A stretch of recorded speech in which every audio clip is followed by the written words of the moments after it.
Barangay Love Stories. Love Stories. Ang iba sa atin ay walang padre de pamilya o di kaya'y walang nakagisnang ina. Kaya kapag ika'y pareho pang may magulang ay huwag nating sayangin ang pribilehiyong ito na wala ang iba. Ikaw kapuso, kakayanin mo bang tumayo sa sarili mong mga paa na walang mga magulang?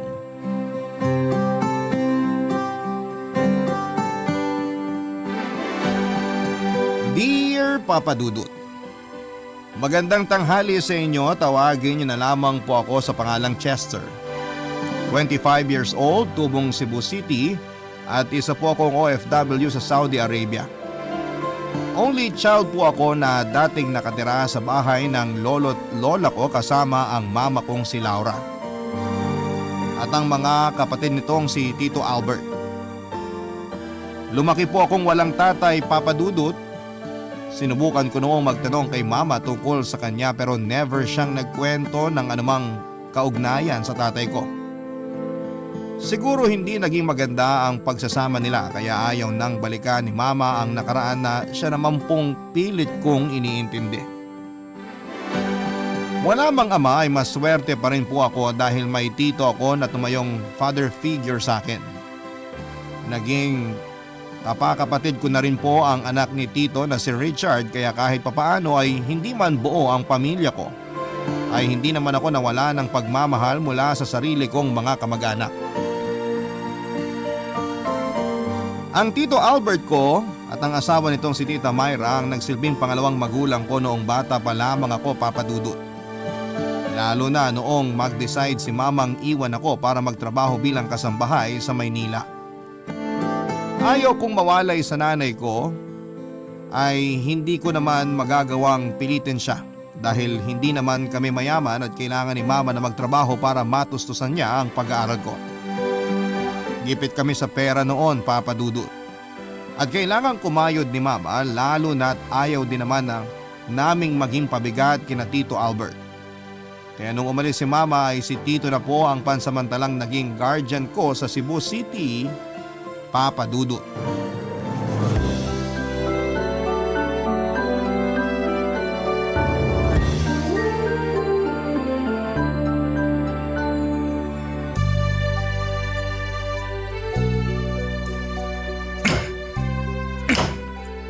Ayan, parang bago na ulit. Kunin mo pa isang sirang upuan. Ikaw naman ang mag-ayos ngayon. Sige po, Tito.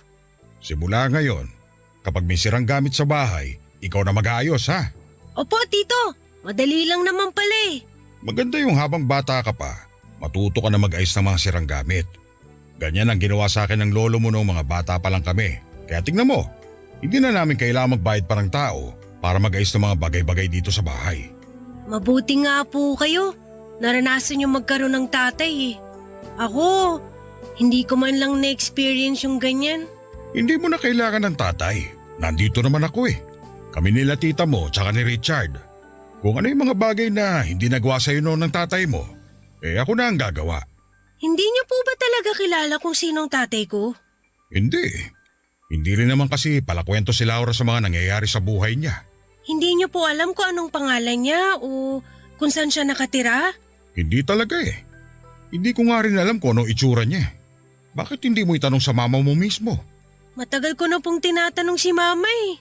Kaso lagi siyang umiiwas tuwing si tatay ang pinag-uusapan namin. Siguro ayaw na lang niya talagang balikan yung nangyari noon. Minsan, may mga bagay talaga na dapat ibinabaon na lang sa limot. Kayo po ba? Nung nalaman niyo magkakaanak na kayo, pumasok po ba sa isip niyo na iwan si Richard? Ako? Naku, hindi ko na maiisip ang bagay na yan. Kasi matagal na akong nananalangin na magkaroon ng anak.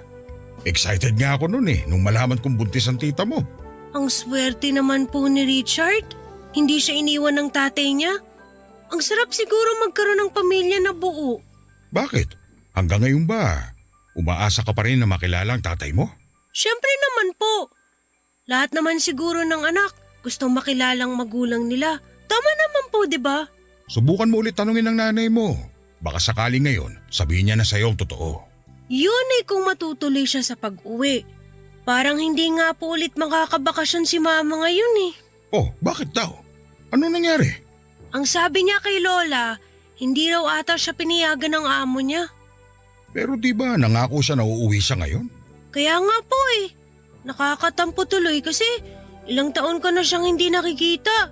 Ilang birthday, Pasko at New Year na ang dumaan, hindi ko siya nakakasama. Malay mo, isusurprise ka lang pala niya. Hindi na po ako aasa. Tsaka naiintindihan ko naman po siya eh. Mahirap po talaga bumiyahe. Ang layo-layo ng Manila dito sa atin eh. Tsaka mahal din ang pamasahe. Imbis na igastos sa ticket pa uwi, mas pipili na lang siguro ng mama mo na ipadala yung pera para may gastusin ka. Si Laura pa practical na tao yun. Pero sana po kahit isang beses lang magpakita siya. Miss ko na po kasi siya eh. Hayaan mo na. Uuwi at uuwi din naman ang mama mo eh. Nandito naman kami ng tita mo saka ni Richard. Bakit? Sawa ka na ba sa amin? Hindi po, syempre hindi. Sobra-sobra nga pong pasasalamat ko sa inyo nila tita eh, pati na rin po si Lola. Kasi kahit malayo sa akin si Mama, hindi niyo po ako pinapabayaan. Ganyan naman talaga magkakadugo. Tayo-tayo lang din na magtutulungan. Tama po kayo. O sige na, tapusin na natin to. Ito yung martilyo. Ikaw na magpako ng dalawa pa. Sige po. Papadudot matagal-tagal po ang inilagi ni Mama sa Maynila. Lumipas ang mahigit 6 na taon hanggang sa nagbinata na ako at lahat pero ni isang beses ay hindi pa niya ako nagawang bisitahin. Sa mga taong wala si Mama ay si Tito Albert na po at ang asawa niyang si Tita Myra ang tumayong magulang ko. Sila ang nag-alaga sa akin, nagturo ng mabuting asal at nagbigay ng kalinga na hindi maibigay ni Mama noon gawa ng nagtatrabaho siya noon sa Maynila. Ang maganda pa noon Papadudot ay may cellphone na noon. Kahit medyo mahal pa ang load ay palagi ako noong tumatawag kay Mama para makibalita at kumustahin ang lagay niya. Maganda naman daw ang naging pakikitungo sa kanya ng mga amo ni Mama kaya nga po hindi siya maiwan-iwan. Pagsapit ko ng high school Papadudot ay nagkaroon din po ako sa wakas ng oras si Mama at kaunting ipon para makauwi sa amin. Siyempre ako po ang pinakanatuwa sa mga nalaman kong balita. Malinaw pa sa mga alaala ko ang panahong yon Papadudot.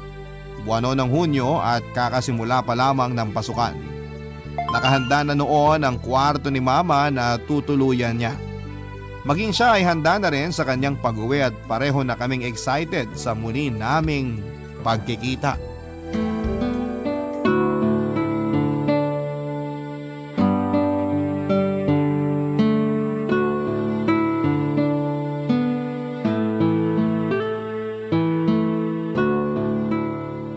Chester! Po? Bakit po, Tito? Nasaan ka? Halika muna rito. Nandito po ako sa kusina. Bakit po? Eto si mama mo, tumawag. Gusto ka raw kausapin. Nakasakay na po ba siya? Nasa pier pa ata. Eto, kausapin mo. Hello, Ma? Ano na pong balita? Nakasakay na po ba kayo? Hello anak, hindi pa eh. Mukhang madedelay yata ang biyahe ng barko. Hindi gaanong maganda ang panahon ngayon eh, may bagyo raw ata. Ala, paano po yan? Matutuloy pa po ba kayo sa pag-uwi? Oo naman. Tagal ko ng plinano tong bakasyon na to eh. Hindi nga lang masusunod yung oras ng pag-alis ng barko. Tinatansya pa kasi yung panahon kung pwede pang pumalaot. Ang sabi kasi rito, signal number 1 daw ang dadaanan ng barko. Ganun po ba? Sana naman umayos na ang panahon mamaya. Ay matutuloy yan, huwag kang mag-alala. Ang dami kayang tao dito na naghihintay. Galit na nga yung iba eh. O ano, kumusta pala? Nagsimula na ang pasukan, hindi ba? Opo, nagsimula na po last week pa. Di ba kayo magkaklase ng pinsan mo? Si Richard po? Hindi po eh. Magkaiba kami ng section. Ay sakto, may binili akong damit para sa inyo magpinsan. Pwede niyong gamitin yun. Total, hindi pa naman required mag-school uniform kapag kasisimula pa lang ng pasukan. Talaga po? Oo, matching outfit yun. Tapos meron din akong biniling cellphone para sa'yo. Regalo ko sa mga birthday at Pasko na wala akong naibigay sa'yo. Yung bagong cellphone po ba yan na tinitiklop? Eh, yung keypad lang ang nabili ko eh. Yun lang ang afford ko. Mahal pa kasi yung ganong klaseng cellphone eh. Okay lang po. Ang mahalaga, meron na akong gagamiting pantawag sa inyo kapag bumalik ulit kayo sa Maynila. Marami akong binili para sa inyong pasalubong kaya antayin mo ko ha. Hihintayin ko po talaga kayo. Maaga kaming pupunta nila Tito sa Pierre para hindi na kami makipagsiksikan sa mga tao. Tsaka nag-arkela na po kami ng tricycle para hindi na tayo mahirapan sa pagbitbit ng mga gamit nyo. Pagka uwi ko dyan, mamasyal tayo. Magbabanding tayong dalawa. Promise po yan, ma, ha? Oo naman. Ngayon lang ako binigyan ng mahabang bakasyon ng amo ko kaya susulitin ko na. Ngayon na ako babawi sa'yo sa mga taong wala ako sa tabi mo. Excited na po talaga ako. Ang tagal kong hinintay ang pag-uwi nyo eh. Ako rin anak. Pasensya ka na ha kung ngayon lang ako nakauwi. Okay lang po yun, ma. Naiintindihan ko naman po kayo eh. Ang mahalaga, makakapagbakasyon ka na sa wakas pagkatapos ng mahabang panahon. Sobrang miss ka na rin kasi nila Lola eh. Ay babawi ako pagka uwi ko dyan. Wala, sige na. Kailangan ko pang mag-charge. Baka aalis na rin kami maya-maya. Sige po, ma. Mag-ingat po kayo sa biyahe nyo. Salamat, nak. Oh, anong sabi ng mama mo? Madedelay daw po yung biyahe nila kasi may bagyo po. Napanood ko nga sa balita kanina na meron ngang bagyo. Naglandfall na raw kasi yung bagyong Frank sa Samar kaninang umaga. Sana naman hindi masyadong masungit yung panahon kapag nasa dagat na sina mama. Hindi naman nila papayagang umalis ang barko kapag malakas ang alon eh. Sana nga po.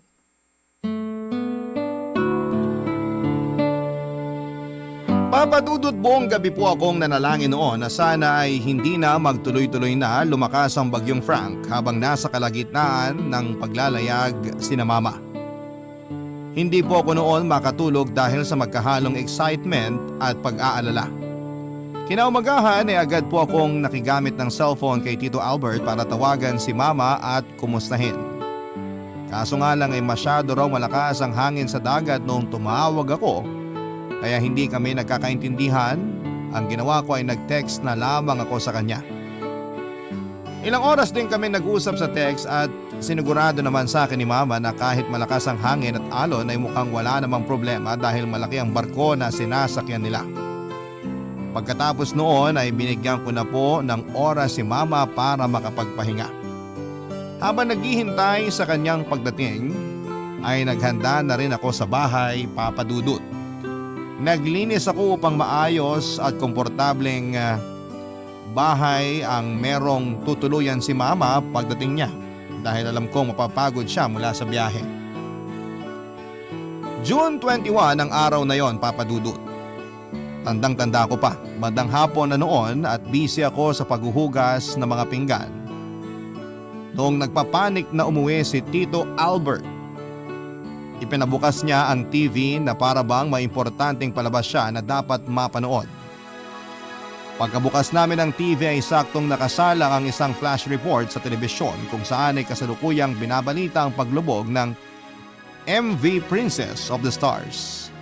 Halos manlamig ang buong katawan ko nang marinig ko ang pangalan ng barkong lumubog dahil eto mismo, Papa Dudut, ang pangalan ng barko kung saan ay lulan si mama ng mga panahong yon.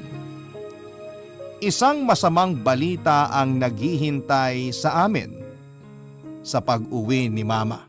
Barangay Love Stories. Barangay Love Stories. Naging malaking balita sa buong bansa ang paglubog ng MV Princess of the Stars noong 2008. Nang mga panahong yon, ang naturang barko ang itinuturing na pinakamalaking passenger ferry na lumalayag sa Pilipinas. Ayon sa balita ay pinayagang lumayag noon ang barko nila dahil malaki naman daw ito at kayang suungin ang lakas ng bagyo. Ang hindi nila inaasahan ay ang biglang paglakas ni Bagyong Frank na siya na pong naging dahilan ng paglubog nito. Sa mahigit 800 na pasahero ng MV Princess of the Stars ay hindi pa umabot sa 50 ang nakasurvive, Papa Dudut. Mahigit 200 katawan ang nahanap at ang ibang natitira ay naideklarang missing na.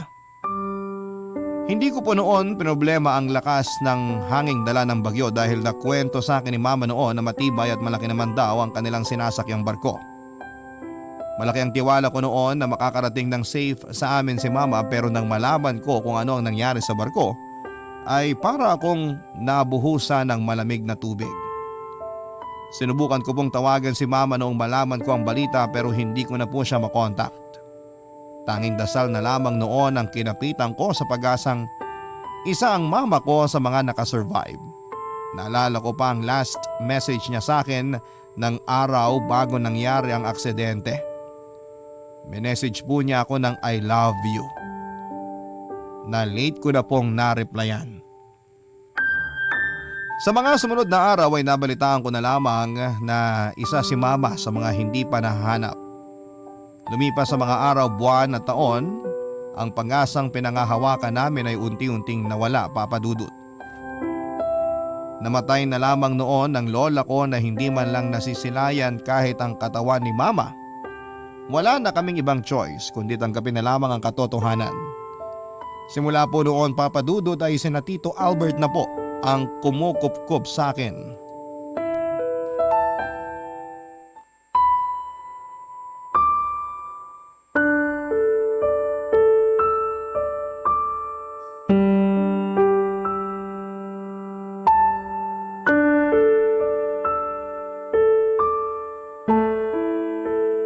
Oh, bakit parang ang lungkot naman natin ngayon? Graduation niyo na bukas ah. Dapat masaya ka. Bigla ko po naalala si mama eh. Tagal ko pong pinangarap na makasama si mama na magmarcha sa graduation day ko. Gusto ko makita na proud siya sa akin. Nasulit ang mga naging hirap at pagod niya kasi magtatapos na ako. Kaso nga lang, wala na po siya eh.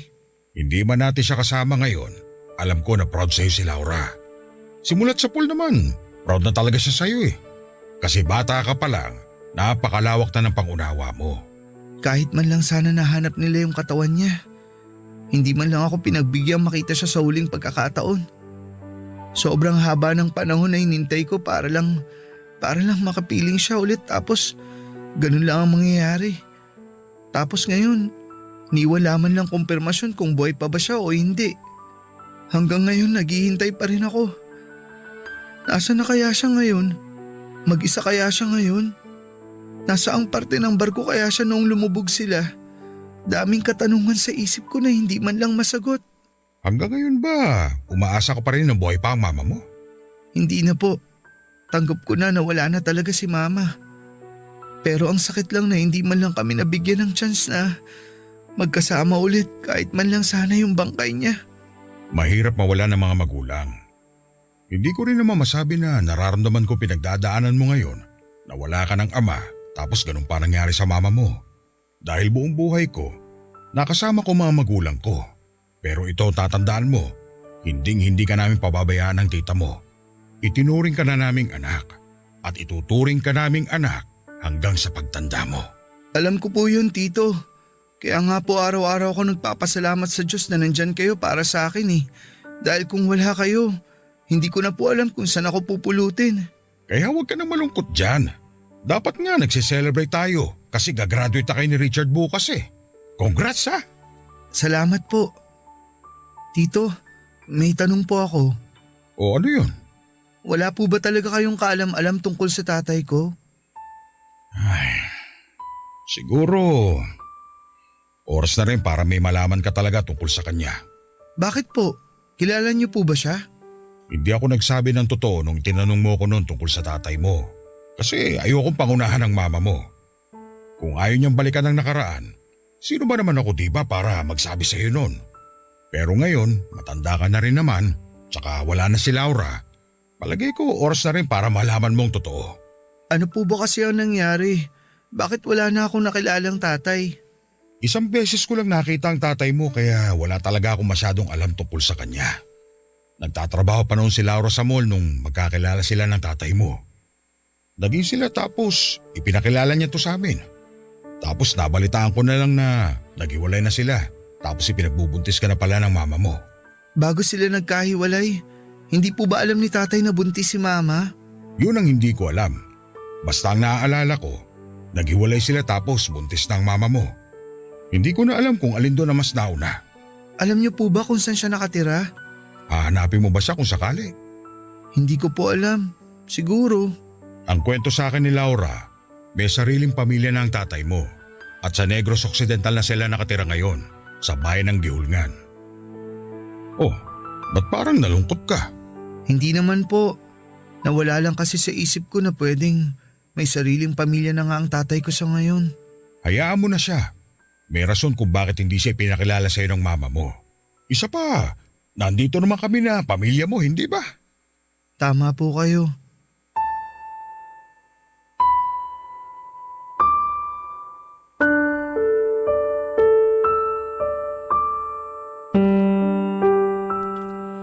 Papadudot pagkatapos ko pong makagraduate ay agad akong nagtrabaho bilang sales boy sa isang malaking mall sa Cebu City. Sa trabahong ito ko po nakilala si Hana na katulad ko ay sales lady naman. Mabait po na tao si Hana at mas bata siya kesa sa akin. Siya ang nag-guide sa akin sa trabaho noong baguhan pa lamang ako. Mabilis kaming naging magkaibigang dalawa dahil magkapareho kami ng ugali na masiyahin at walang arte sa katawan. Katulad ng tatay ko ay mula rin sa Negros Occidental si Hana. At ang nakakatuwa nito Papadudot ay nakatira ang pamilya niya sa Gihulngangan mismo kung saan ay matatagpuan ng tatay ko kasama ang pamilya nito. Gusto ko mang itanong sa kanya kung kilala niya ang tatay ko ay hindi ko naman po ito maitanong dahil wala akong ibang alam na detalye tungkol sa kanya. Papadudot nang minsang bumalik si Hana sa Negros Occidental para magbakasyon ay hindi na po siya bumalik pa. Naisip niyang magstay na doon for good dahil gusto niyang ipagpatuloy ang pag-aaral niya.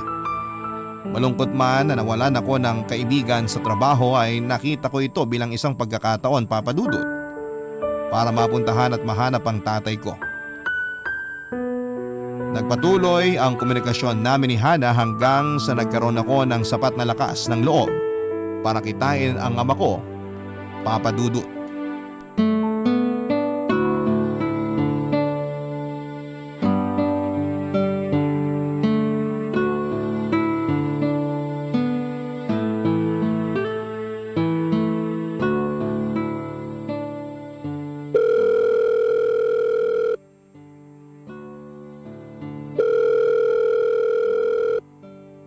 Hello? Hello Hana, si Chester to. Oh, Chester! Napatawag ka. Wala naman, mangungumusta lang. Hindi ka na ba talaga babalik dito sa Cebu? Hindi na eh. Nakapag-resign na ako. Gusto kasi ni na Papa na ituloy ko yung pag-aaral ko. Naisip ko na mas mabuti nga na bumalik ako sa school kasi sayang naman kung hindi itutuloy, di ba? Oo naman, kaso nakakalungkot nga lang. Oh, eh bakit ka naman malungkot? Wala na tuloy ako kasama rito. Wala na akong kakampi. Ikaw talaga. Mismo lang akong asarin eh. Yun din. Pero good luck sa pagbabalik mo sa school ha. Salamat ah. Eh, kumusta ka naman na? Heto, nandito pa rin kung saan mo ako iniwan. Miss ko na nga kaagad dyan eh. Kapag nagkapera ako, bibisita ulit ako dyan. Ako na lang kaya bumisita dyan sa inyo. Okay lang ba? Talaga? Pwede rin naman. Pwede ka magstay dito sa amin kung sakali. Di nga, okay lang. Oo naman, ano ka ba? Pwedeng pwede. Hindi ka naman nabago sa akin eh. Pero paano kung matagalan ako dyan? Ha? Eh, gaano ba katagal? Hindi ko masabi. May iba ka pa bang gagawin dito maliban sa pagbisita sa akin? Sa'yo ko lang sasabihin to ha. May hinahanap kasi akong tao. Dito sa Negros? Sino naman? Yung tatay ko. Nalaman ko kasi na dyan siya sa Negros nakatira. Eh pero saan daw dito? Dyan mismo sa inyo, sa Gihulngan. Totoo ba? Anong pangalan baka sakaling kilala ko? Saka ko na lang sasabihin sa'yo kapag nandyan na ako. Pero sana, habang hinahanap ko si Papa, pwedeng sa inyo muna ako pansamantala makitira. Kakapalan ko ng mukha ko. Oo naman, wala ngang kaso yan sa amin. Gusto ko rin namang makatulong eh. Alam ko na matagal mo nang gustong maranasang magkaroon ng tatay. Hindi naman sa ganon. Nandyan naman si Tito Albert na naging tatay-tatayan ko na simula nung bata pa lang ako. Gusto ko lang talagang makita si Papa. Para kasing pakiramdam ko hindi ako buo hanggat hindi ko siya nakikita. Eh paano kung hindi mo siya mahanap? Kung ganun man ang mangyari, baka nga hindi talaga nakatadhana na magkakilala kami ng tatay ko. Kung magkaganon man, wala na akong magagawa ron. Pero at least sinubukan kong hanapin siya, di ba?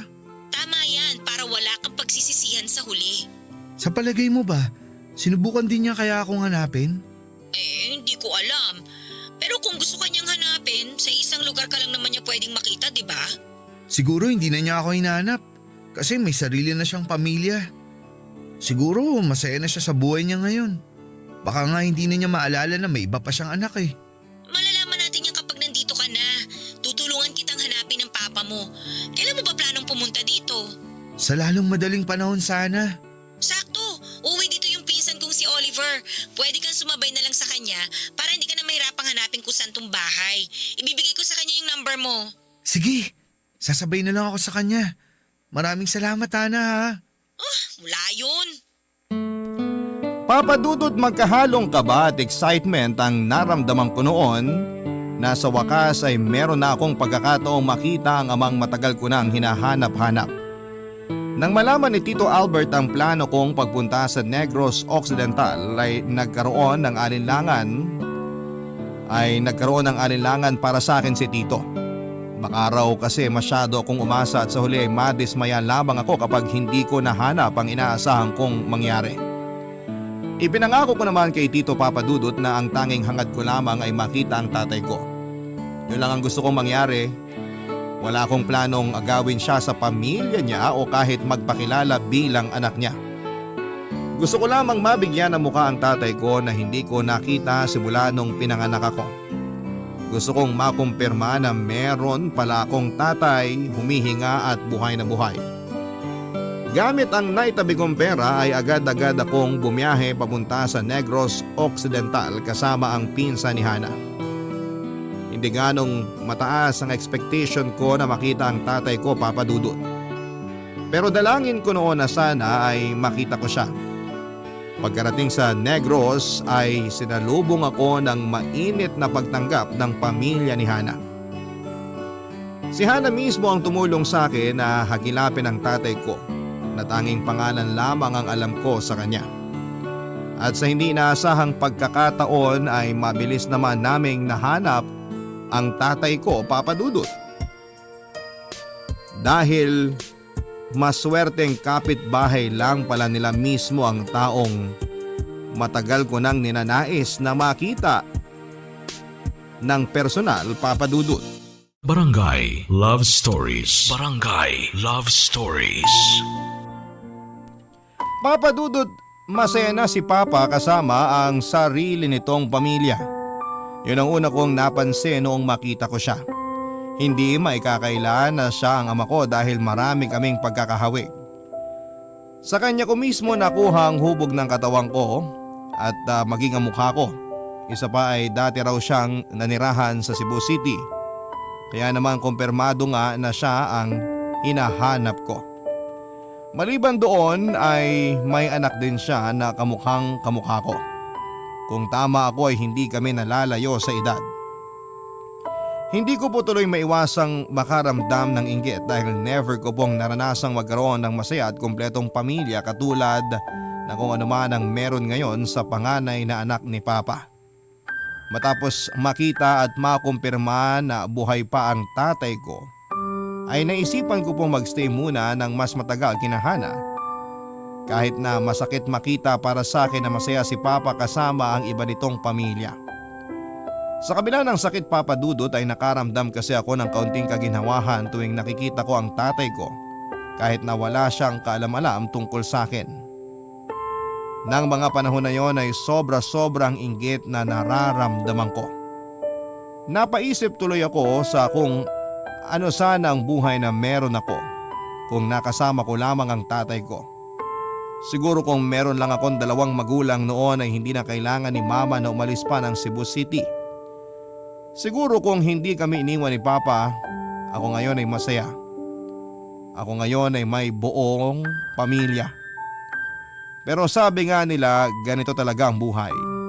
Magpasalamat na lamang tayo na humihinga pa tayo at patuloy na nabubuhay. Mabuti na lamang, Papa Dudut, at kasama ko noon si Hana na nagbigay sa akin ng comfort sa panahong nalulungkot ako.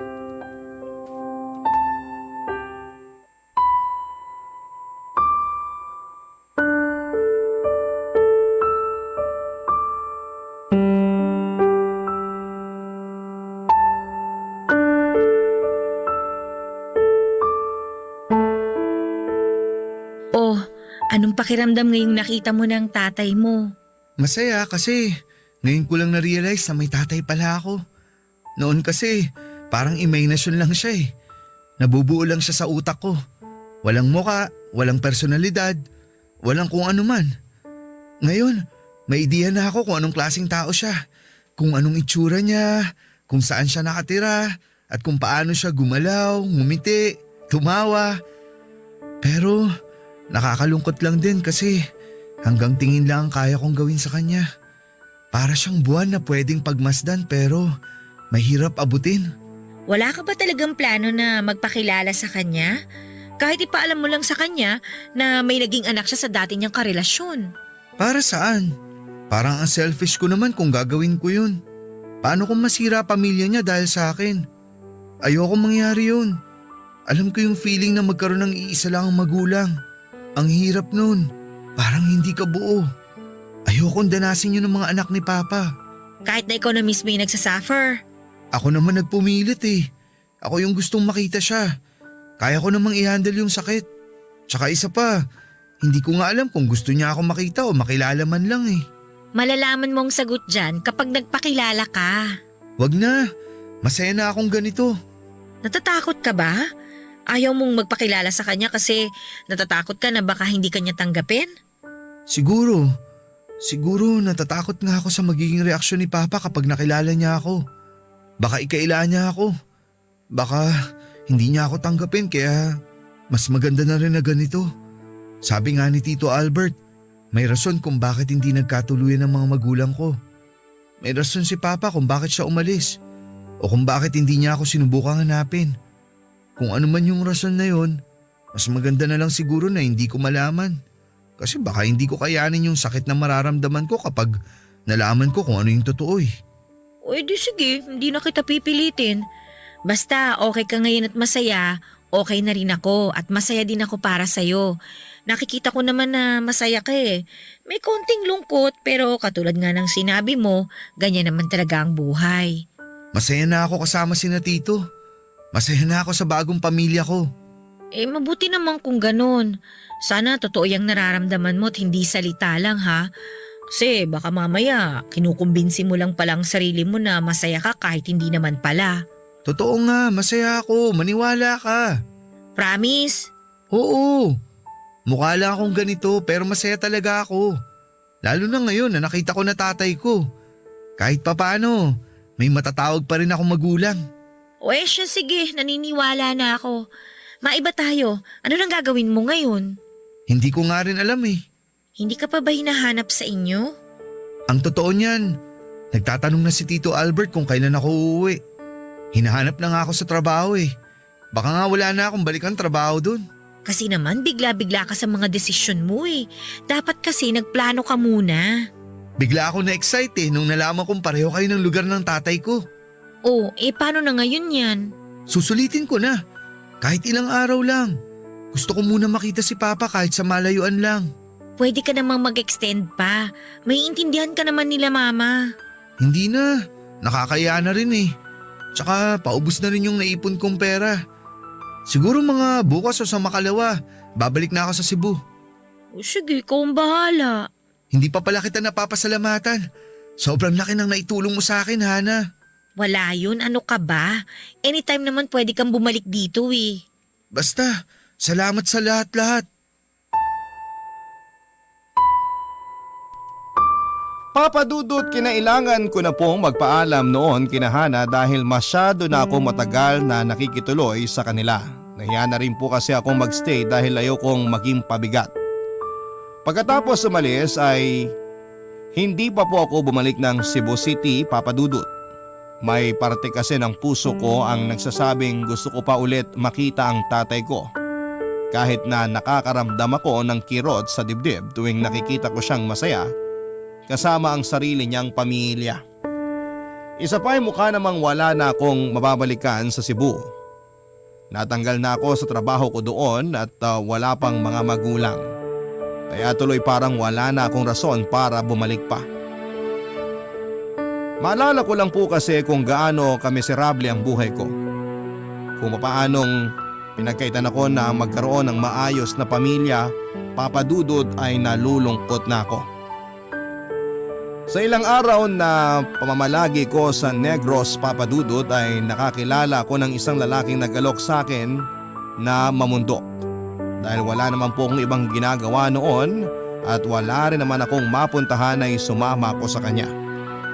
Doon ay ipinakilala ako ng lalaki sa kanyang grupo kung saan ay inalok nila akong umanib sa kanila.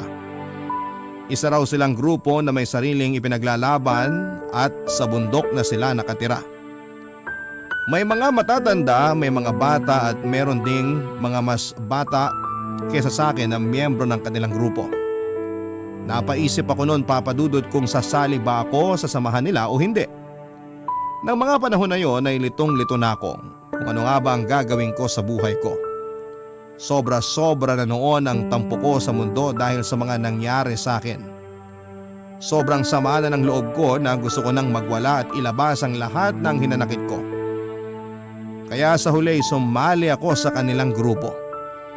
Doon ko na po nakilala si Ka Bernie na siyang nagbigay sa akin ng panibagong perspective sa buhay, Papa Dudut.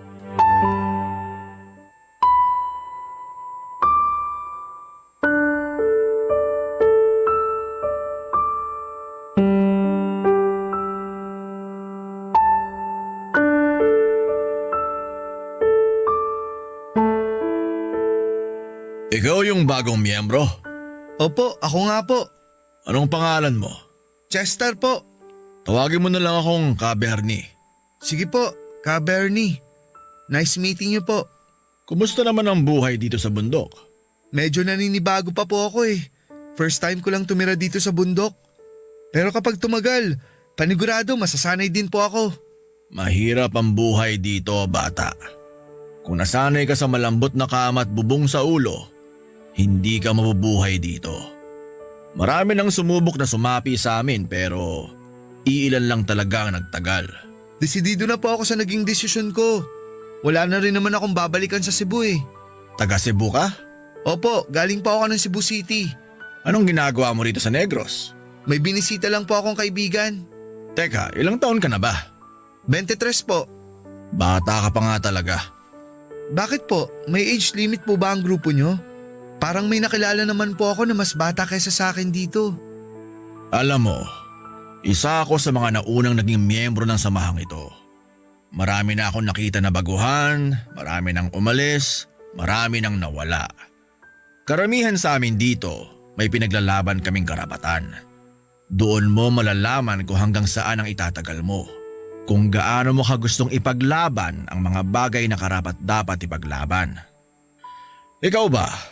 Anong rason mo kung ba't ka sumali rito? Bata pa lang po ako, wala na akong tatay.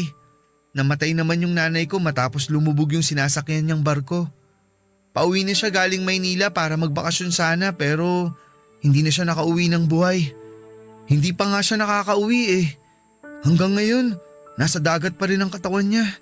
Hindi na nahanap ng mga rescuer. Tumira ako sa poder ng tito ko kasama ang sarili niyang pamilya. Pamilya niya na masaya at buo. Alam niyo po, masaya ako na inako ni tito ang responsibilidad na alagaan ako. Lalo na nung maulila ako. Pero minsan, feeling ko outsider lang ako sa pamilya nila eh.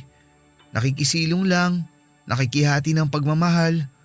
Kaya sinubukan ko pong hanapin yung tatay ko na nang iwan sa amin ni mama. Dito ko po siya sa Negros nakita. Kaya ka nandito ngayon?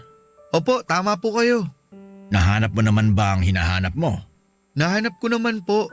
May sarili na siyang pamilya, may asawa, may mga anak. Masaya sila. Sobrang saya. Sa puntong napatanong ako sa sarili ko kung ano bang nagawa ko, bakit ganito ang buhay ko ngayon? Hindi ko po ba deserve na magkaroon ng masayang pamilya? Bakit sila meron pero ako wala? Mabuting tao naman po ako. Hindi naman ako nanlalamang ng iba. Pero bakit parang sobrang hirap ibigay sa akin yung mga bagay na magpapasaya sa akin? Kaya ka ba sumali dito para hanapin yung sinasabi mong bagay na magpapasaya sa'yo? Opo. Gusto ko pong magsimula ulit. Makakilala ng mga bagong tao. Gusto ko nang kalimutan yung nakaraan ko. At inaasahan mo na dito mo magagawa ang lahat ng yan. Opo, sana. Parang ganun. Bata ka pa, Chester. Marami ka pang matututunan sa buhay. Marami ka pang mararanasan. Mga karanasang susubukin ng tatag, pananampalataya at pasensya mo. Pero alam mo, sa mga bagay na yan tayo natututo. Yung mga katotohanang masakit tanggapin, yung mga pangyayaring babasag sa puso mo, yan yung mga bagay na magbibigay sa iyo ng realisasyon na ang mundong meron tayo ngayon ay hindi katulad ng mga nababasa natin sa libro, hindi tulad sa mga napapanood natin sa TV. Malupit ang mundo, pero sa kabila nito, pinipilit nating lumaban. Bakit? Kasi naniniwala tayo na darating din yung araw na tayo rin ang sasaya. Tayo rin ang makakaramdam ng kaginhawaan. Darating din yung oras na tayo naman ang mabibigyan ng pagkakataon. Ano po ba dapat ang kailangan kong gawin ngayon? Tanggapin mo ang katotohanan. Kapag natanggap mo ang totoo, matututo kang magpatawad. Kapag nakapagpatawad ka na, doon lang maaalis ang bigat na nararamdaman mo. Ayusin mo ang buhay mo, bata. 23 ka lang. Wala ka pa sa kalahati ng buhay ko, pero sumuko ka na agad. Masarap mabuhay. Sulitin mo muna ang kabataan mo bago mo pagsisihan sa huli ang mga desisyon mo na hindi pala tama. Papadudot halos 2 buwan na po akong nagstay sa bundok bago ko naisipang umuwi na sa amin. Akala ko noon ay hindi nila ako papayagang umalis sa grupo nila pero sa tulong ni Ka Bernie ay nakaalis naman kaagad ako matapos ang maraming diskusyon. Pagka-uwi ko ng Cebu matapos ang napakahabang panahon ay daig pa ni Tito Albert ang naka-jackpot sa loto nang makita niya ako. Doon ko lang po na-realize kung gaano ako kamahal nila Tito. Kahit na wala na akong mga magulang ay meron pa pala akong pamilya na mauuwian. Sa pagkawala ko ay nabalitaan ko na lamang na nasa Maynila na pala ang pinsang kong si Richard matapos siyang makahanap ng trabaho bilang isang security guard. Ginamit ko na rin po ang opportunity na yon para magpatulong sa kanya na makapagtrabaho din sa Metro Manila. Sa awa ng Diyos ay nakahanap naman po ako ng trabaho, Papa Dudut. Nakakatuwang isipin na nasa lugar ako noon kung saan ay ilang taon na namasukan si Mama. Habang nasa Maynila ay sinubukan ko pong mag-apply bilang salesman sa ibang bansa at nakapasa naman po ako sa trabahong in-applyan ko at pagkatapos nito ay dali-dali akong lumipad sa Saudi Arabia para maghanap buhay. Sa ngayon ay magdadalawang taon na po ako sa ibang bansa, mahirap dahil nakakamiss din pala ang Pilipinas. Ngayon ay alam ko na kung paano ang mawalay sa pamilya katulad ng sakripisyong ginawa noon ni Mama. Mas lumaki tuloy ang paghanga ko sa kanya. Habang nandito ako ngayon sa abroad, Papa Dudut, ay marami akong napagtanto. Napagtanto ko na may silbi pala ang buhay ko. Na kahit gaano kadaming masasamang karanasan ang nangyari sa akin noon ay marami pa rin akong pagkakataon para ibalik ang dating saya na nawala sa akin. Marami man tayong problema na Barangay Love Stories. Love Stories.